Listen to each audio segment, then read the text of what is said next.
wonderful families who would like to speak and express themselves, and I'll introduce Kimberly Rubio. Folks, a few families will speak, and then we'll do questions at the end, okay?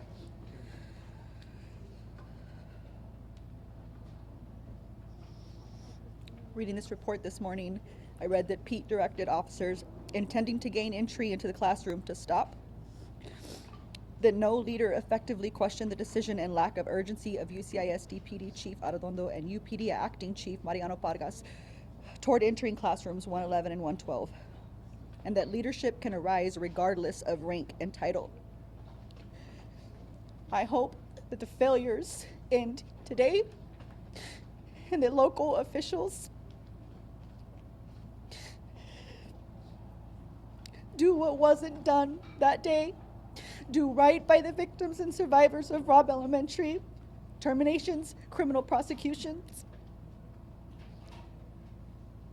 And our state and federal government enact sensible gun laws, because Robb Elementary began the day an 18-year-old was allowed to purchase an AR-15.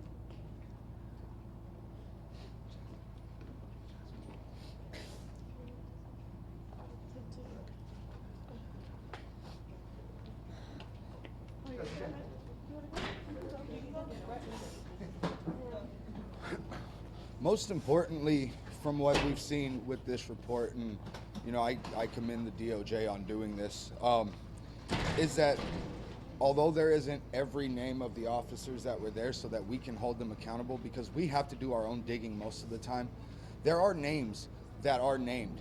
And it is time, because our community is so divided because of this, because they don't want to believe that the people that they grew up with failed our children and they stand against us. I'm hoping that they read this and they see Johnny Phil's name, or Mariano Pargas's, who is a county commissioner right now, or Constable Zamora, who is running for re-election. There are names in there, and the community needs to see this, and y'all need, because the DOJ stamp is on there, maybe y'all will start taking us seriously now, instead of telling us to move on, telling us to sweep it under the rug, and not doing a damn thing about it. We need our community. It's hard enough waking up every day and continuing to walk out on these streets and walk to an HEB or drive to an HEB and see a cop that was standing there while our babies were murdered and bleeding out. It's hard enough that. But this community doesn't care, and I hope this makes y'all. I also hope that this lights a fire up under the district attorney's ass, because we know that she has not done a damn thing, and we refuse to accept that. Do your job. Does anyone else want to talk before we take questions? No, I think we're just over. Yeah. Okay. Let's try to go one at a time and just introduce yourselves so they know who they're talking to. Where do we want to start? Shimon, go Hi, ahead. yeah. So just Let them know who you are, Shimon. Shimon Prokopez, CNN. Just, do you guys feel that the report went far enough in naming people and holding people accountability? Because as we know, the DPS had the largest number of law enforcement officials outside of the CBP. And there's a lot of video and a lot of information about their actions that day. But it doesn't seem that this report really touches on their actions, and it seems to focus mostly on the local officers, Arredondo, the chiefs. Are you concerned about that? Just maybe some reaction to that. I don't see why. I don't understand why they are allowed privacy. My child, their children, they are named in this report because they are dead. Everybody should have been named. Do you feel, Kim, if I can follow up, that somehow maybe DPS is off the hook on this when you look at this report? Do any of you want to just? I mean, it's kind of hard to answer the question because we've only been given an hour and a half to kind of just look through the report.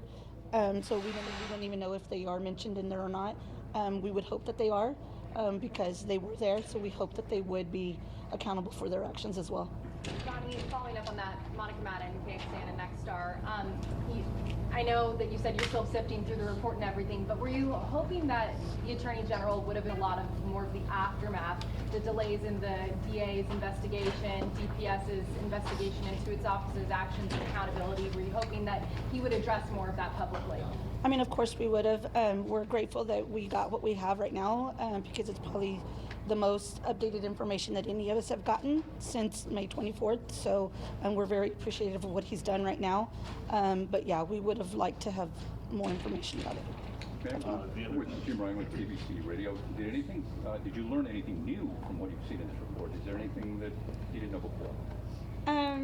We knew as families, you know, just kind of talking amongst each other, we knew the failures that had happened. We just kind of, it makes more clarity now because it's written and now it's set in stone, and what we thought is true. So. I did learn something. You did? I didn't realize that the scene was compromised. What? I'm sorry. The scene was compromised, that there was people that shouldn't have been there that were entering the classroom. That's mentioned in the report. And how did that make you feel to learn that? I want to continue reading more when we're done here. So a couple more and then we'll go read. Two quick ones. News 4, WAI, KBB in San Antonio. In all of your guys' mind, is there any question left that the DA should have all that she needs, all that she is required to have for her investigation to be able to pursue criminal charges now at this point? Yeah, what else does she need? Yeah, I mean, this is probably the most extensive piece that we have about all of the failures that happened that day. What else does she possibly need to prosecute or to remove these people from their positions of power when they can't even do their jobs? Yami Virgin, KBB WOAI. How safe are the children of Uvalde right now? I think the point of this is that none of us are safe. That's what, Josh just mentioned. None of us are safe because these weapons are on the streets. Let's go right down here, right, sorry.